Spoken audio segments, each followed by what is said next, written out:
Hello दोस्तों, आज मैं आपको सुनाने जा रहा हूँ एक ऐसी कहानी जिसे सुनकर आपकी रूह कांप उठी। ये कहानी एक भूतिया ट्रेन की है जो कई वर्षों से लोगों के दिलों में खौफ पैदा करती आ रही है। मेरा नाम अजय है और मैं एक युवा रेलवे कर्मचारी हूँ। ये कहानी शुरू होती है 1980 के दशक की एक ठंडी रात से। एक रात मेरी ड्यूटी दिल्ली से लखनऊ जाने वाली ट्रेन की निगरानी की थी।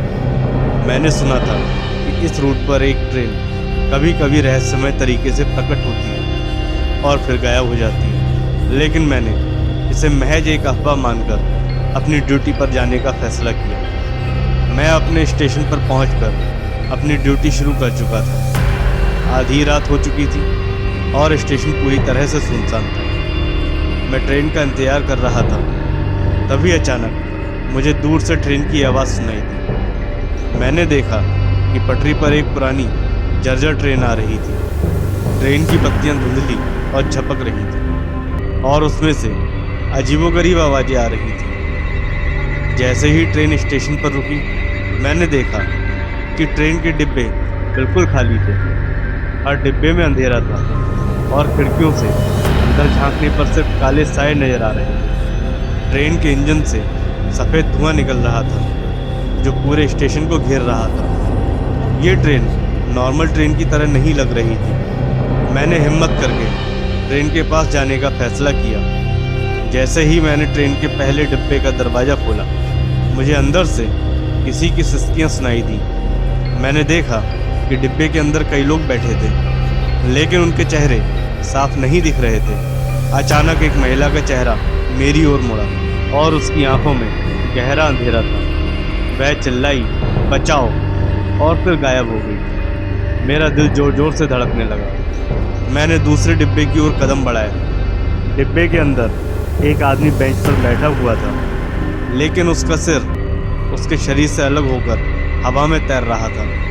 मेरी आंखों के सामने अजीब अजीब दृश्य आने लगे। अब मैंने हिम्मत करके ट्रेन के इंजन तक पहुंचने का फैसला किया। इंजन के पास पहुंचते ही मैंने देखा कि वहाँ कोई ड्राइवर नहीं था, लेकिन ट्रेन चल रही थी। ट्रेन के अंदर से अचानक एक भयानक आवाज़ आई, तुम यहाँ क्यों आए हो? और फिर दरवाजे जोर जोर से बंद होने लगे और मैं उसी ट्रेन में फंस गया। मेरा मन कर रहा था कि मैं तुरंत वहाँ से भाग जाऊँ। मैंने प्लेटफॉर्म की ओर दौड़ लगाना शुरू किया, लेकिन ट्रेन के दरवाजे अपने आप बंद हो गए और ट्रेन धीरे धीरे चलने लगी। मैंने अपनी पूरी ताकत लगाकर दरवाज़ा खोलने की कोशिश की, लेकिन मैं सफल नहीं हो सका। तभी ट्रेन ने जोर से हॉर्न बजाया और मैं बेहोश हो गया। जब मुझे होश आया तो मैंने खुद को ट्रेन के एक और डिब्बे में पाया। वहाँ का माहौल और भी डरावना था।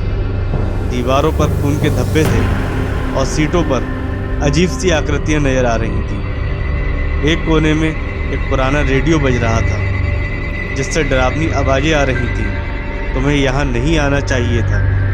मैंने देखा कि एक महिला अपनी टूटी हुई गर्दन के साथ मेरे सामने आ खड़ी हुई। उसकी आंखों से खून बह रहा था और उसने धीमी आवाज़ में कहा, मुझे छोड़ दो, मैं यहाँ फंसी हुई हूँ। मैंने डर के मारे चिल्लाना चाहा, लेकिन मेरी आवाज़ गले में ही अटक गई। तभी मुझे एक और आवाज़ सुनाई दी, अब तुम्हारा नंबर है। मैंने खुद को छुड़ाने की कोशिश की, लेकिन मेरे पैर किसी अदृश्य ताकत से बंधे हुए महसूस हो रहे थे। मैंने देखा कि ट्रेन की खिड़कियों के बाहर अजीब सी आकृतियां दौड़ रही थीं और एक काले धुएं ने पूरी ट्रेन को घेर लिया था। मैंने महसूस किया कि वह ट्रेन किसी अज्ञात गंतव्य की ओर जा रही थी, जहां से वापसी का कोई रास्ता नहीं था। अचानक ट्रेन रुक गई और दरवाजे अपने आप खुल गए। मैंने खुद को एक सुनसान स्टेशन पर पाया, जहां चारों ओर घना कोहरा था। मैंने हिम्मत करके स्टेशन से बाहर निकलने की कोशिश की, लेकिन मुझे महसूस हुआ कि वह जगह कोई और ही दुनिया थी। हर दिशा में सिर्फ अंधेरा और खौफनाक आवाज़ें थीं। आखिरकार मैंने एक अजनबी को देखा जो मेरी मदद के लिए आगे आया। उसने मुझे वहाँ से बाहर निकलने का रास्ता दिखाया, लेकिन जब मैंने मुड़कर उस अजनबी को धन्यवाद कहना चाहा तो वो गायब हो चुका था। मैंने किसी तरह हिम्मत जुटाकर वहाँ से भागने की कोशिश की और वापस अपनी दुनिया में आ गया। जब मेरी आंखें खुली तो मैं स्टेशन पर पड़ा हुआ था और ट्रेन गायब हो चुकी थी। स्टेशन मास्टर ने बताया कि मुझे ट्रैक पर बेहोश पाया गया था। मैंने उस रात की घटना को किसी से नहीं बताया, लेकिन मेरे मन में वह दृश्य हमेशा के लिए बस गया। दोस्तों, ये थी अजय की सच्ची कहानी। अगर आपको ये कहानी पसंद आई हो तो कृपया वीडियो को लाइक, शेयर और चैनल को सब्सक्राइब करना ना भूलें। अगली बार फिर मिलेंगे एक नई और दिलचस्प कहानी के साथ। धन्यवाद।